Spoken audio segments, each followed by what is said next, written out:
السلام علیکم میرے عزیزوں، کیسے؟ امید کرتی ہوں بالکل خیریت سے ہوگے، جہاں بھی ہوگے اللہ کی حفظ و ایمان میں ہوگے۔ کافی ٹائم کے بعد میں ایک ویڈیو لے کر آئی ہوں، جیسے کہ آپ نے ٹائٹل دیکھ ہی لیا ہے، قصیدہ بردہ شریف کی۔ تو میں اس کا ایک مختصر سا تعارف آپ لوگوں کے ساتھ شیئر کروں گی۔ ہم نے اس چیز کو پڑھا ہے، سنا ہے، لیکن کبھی ہم نے اس کی اندر کی کیفیت کو سمجھنے کی کوشش نہیں کی ہے۔ بہت سے لوگ کرتے بھی ہوں گے لیکن وقتی طور پہ۔ عزیزو، عربی قصائد میں سے قصیدہ بردہ شریف بہت مشہور ہے۔ اب قصیدہ اور بردہ کے معنی کیا ہیں؟ قصیدہ کے معنی سرائی اور تعریف کے ہیں، جبکہ بردہ کے معنی دھاری دار چادر کے ہیں۔ اس قصیدے میں حضور اکرم صلی اللہ علیہ وآلہ وسلم کی مختلف انداز میں تعریف کی گئی ہے، اسی لیے اسے قصیدہ بردہ شریف کہا جاتا ہے۔ اس قصیدے کے منصف حضرت امام شرف الدین محمد بن سعد بصیری ہیں، جو اپنے زمانے کے عاشق رسول تھے۔ ان کا یہ قصیدہ بھی عشق رسول کی زندہ و جاوید ثبوت ہے۔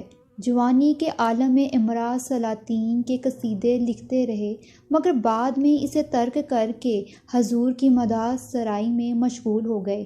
ایک دفعہ آپ پر اچانک فالج ہو گیا، علاج معالجہ کیا مگر کچھ افاقہ نہ ہوا۔ بیماری جب طویل پکڑ گئی تو دوست احباب سب ساتھ چھوڑ گئے، حتیٰ کہ عزیز و اقارب تک بیزار ہو گئے۔ آخر ایک روز ان کے دل میں یہ خیال پیدا ہوا، کیوں نہ حضور کے وسیلہ سے دعا مانگی جائے۔ چنانچہ انہوں نے نہایت ہی بے بسی کی حالت میں یہ قصیدہ کہا، بارگاہ رسالت میں عقیدت مندی کے پھول پیش کیے، اور پھر کچھ اور عرصہ تک قصیدہ پڑھتے رہے، حتیٰ کہ ایک روز روتے روتے سو گئے۔ خواب میں حضور اکرم صلی اللہ علیہ وآلہ وسلم کی زیارت نصیب ہوئی۔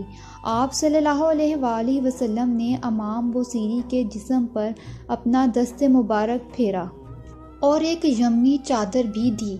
تو جب امام بصیری بیدار ہوئے تو انہوں نے محسوس کیا کہ بالکل تندرست ہو گئے ہیں اور ان کا مرض جاتا رہا۔ یہ قصیدہ 660 ہجری میں لکھا گیا تھا، اور صدیاں گزر جانے کے بعد بھی آج تک بالکل ایسے ہی محسوس ہوتا ہے کہ جیسا کہ ابھی ابھی لکھا گیا ہے۔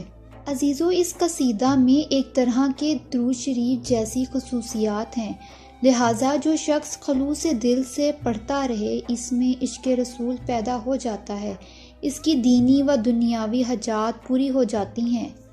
عزیزو، اب میں ایک بات کہنا چاہوں گی، ایسے خیالات، ایسی سوچ بہت کم لوگوں کی ہوتی ہے، لیکن جن کے دل سخت ہو گئے ہوں نا، ان کے دلوں میں ذرا بھی ایسا خیال نہیں آتا ہے۔ ایسا خیال تبھی آتا ہے جب ہم خود اپنے اندر اپنی غلطیوں کو، اپنی خامیوں کو دیکھتے ہیں۔ اب ہر شاعر کوئی اللہ والا نہیں ہوتا ہے۔ عام بندہ بھی شعر و شاعری کر رہا ہوتا ہے، لیکن لازم نہیں ہے کہ وہ اللہ والا ہوگا یا اس کا دل بہت نرم ہوگا۔ بہت سخت دل والے ہوتے ہیں، لیکن کبھی وہ اپنے آپ کی غلطی کو تسلیم نہیں کرتے۔ امام بصیری بھی شاعر تھے، لیکن وہ اللہ والے بھی تھے، خوف خدا بھی تھا ان کے اندر، اس لیے تو اللہ نے ان پر یہ کرم کیا، اور یہ بڑے نصیب کی بات ہے۔ میرے عزیزوں، میں نے قصیدہ بردہ شریف کا مختصر سا تعارف آپ لوگوں کے ساتھ شیئر کیا ہے۔ اگر آپ لوگوں کو اس چیز کا شوق ہو تو ضرور اس کا تعارف پڑھیے گا خود سے، اور یہ اشعار اس قدر خوبصورت ہیں، ان کو بھی پڑھیے گا اور آپ کو خود دل کرے گا کہ آپ انہیں بار بار پڑھیں۔ عزیزوں، آج کی شاعری میں وہ بات نہیں ہے جو ہونی چاہیے تھی۔ شاعری ہمیں بہت کچھ سکھاتی ہے، اگر وہ الفاظ پڑھنے اور سننے والے ہوں۔ آج کے دور میں وہ بات نہیں رہ گئی، آج کل ہر بندہ شاعر بنا ہوا ہے، جن کے الفاظ سنو تو نہ ان کے عنوان کی سمجھ آتی ہے، نہ ہی تشریح کی۔ جب آپ ان اشعار کو خود پڑھیں گے تو آپ کے اوپر اس کی حقیقت واضح ہوگی۔ یہ کسی کے بتانے سے یا سننے سے ایسے سمجھ میں نہیں آئے گی جب تک آپ خود اس کو پڑھ نہ لیں۔ آپ نے یہ بھی سوچا ہوگا، دیکھا ہوگا کہ دنیا کی ہر چیز نے ساتھ چھوڑ دینا ہوتا ہے، برے وقت میں ہر رشتے نے ساتھ چھوڑ دینا ہوتا ہے، لیکن جس نے اللہ اور اس کے رسول سے تعلق جوڑ لیا ہے، اس کا راستہ صاف ہے۔ آج کی ویڈیو صرف اتنی ہی تھی۔ اپنا اور اپنے گھر والوں کا بہت خیال رکھیے گا، اور مجھے دعاؤں میں یاد رکھیے گا۔ فی امان اللہ۔